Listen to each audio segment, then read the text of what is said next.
একবার সাহাবী হযরত জাবের দয়াল নবীজি সাল্লাল্লাহু আলাইহি ওয়াসাল্লামকে দাওয়াত করলেন। নবীজি সাহাবীর দাওয়াত কবুল করলেন। হযরত জাবের খুশিতে আত্মহারা হয়ে বাড়িতে চলে গেলেন।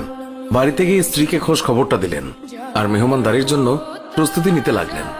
বড় ছেলে আব্দুল্লাহকে নিয়ে খাসি জবাই করে অন্য কাজে যখন হযরত জাবের ঘর থেকে বাইরে গেলেন, ইতিমধ্যেই হযরত জাবেরের ছোট ছেলে ঘুম থেকে উঠে খাসি তালাশ করতে লাগলো।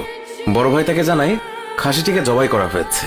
ছোট ভাই বায়না ধরল, খাসি কিভাবে জবাই করে আমাকে তা দেখাও। অগত্যা বড় ভাই ছুরি হাতে করে ঘরের পেছনে গিয়ে বলল, এখানে জবাই করা হয়েছে। ছোট ভাই জানতে চাইল কিভাবে। বর্ণনা করে বোঝাতে না পেরে অবশেষে বড় ভাই বলল, তাহলে তুমি মাটিতে শুয়ে পড়ো, আমি তোমাকে দেখাই। ছোট ভাই মাটিতে শোয়ার পর বড় ভাই তার গলায় ছুরি চালিয়ে জবাই করার নমুনা দেখাতে গিয়ে ছোট ভাইকে সত্যি সত্যি জবাই করে ফেলল।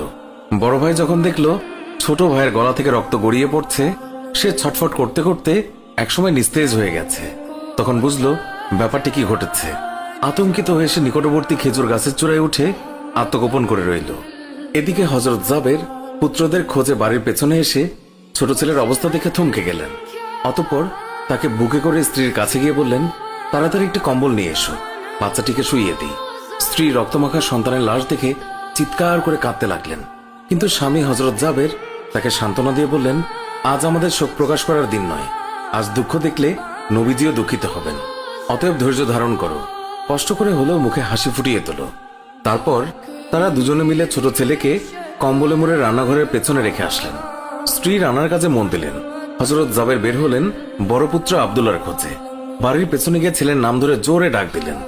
গাছের উপর আত্মগোপন করে বড় ছেলে সব ঘটনা প্রত্যক্ষ করছিল আর ভয়ে কাঁপছিল।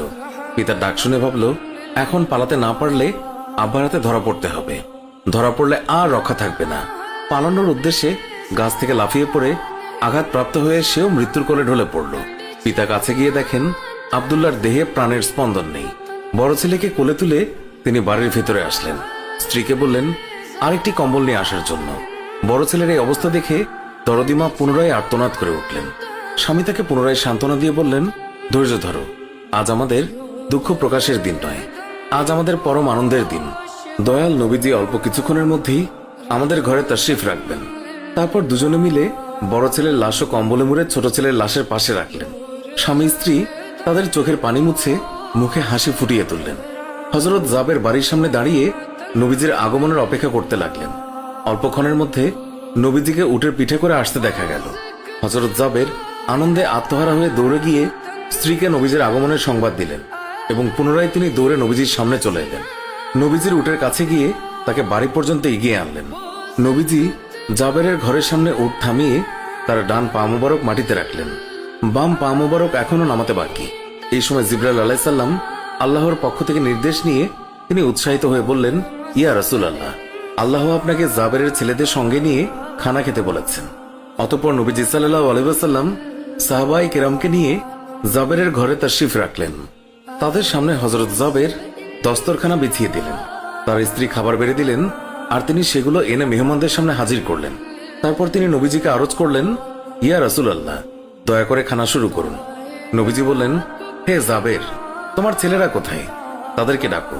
হযরত জাবের বললেন, ইয়া হাবিবুল্লাহ, আপনি দয়া করে খেয়ে নিন, ছেলেদেরকে আমি পরে ডাকবো। আল্লাহর রাসূল পুনরায় বললেন, তোমার ছেলেদেরকে ডেকে নিয়ে এসো, তাদেরকে সাথে নিয়ে খানা খাবো।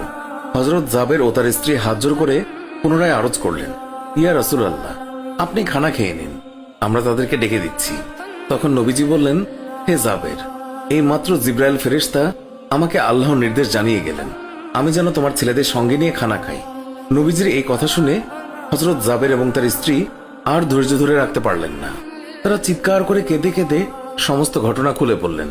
তখন নবীজি হযরত জাবেরকে বললেন, তোমার ছেলেদের কাছে গিয়ে বলো আল্লাহর নবী তাদেরকে ডাকছেন। হযরত জাবের নবীজির নির্দেশ মোতাবেক ছেলেদের লাশের সামনে গিয়ে তা বললেন। সঙ্গে সঙ্গেই তারা দুইজন আল্লাহু আকবার বলে উঠে নবীজির কাছে তারা দৌড়ে চলে গেল। অতঃপর নবীজি সাল্লাল্লাহু আলাইহি ওয়াসাল্লাম আল্লাহর নির্দেশ মোতাবেক হযরত জাবেরের দুই সন্তানকে নিয়ে খানা খেলেন। সুবহানাল্লাহ।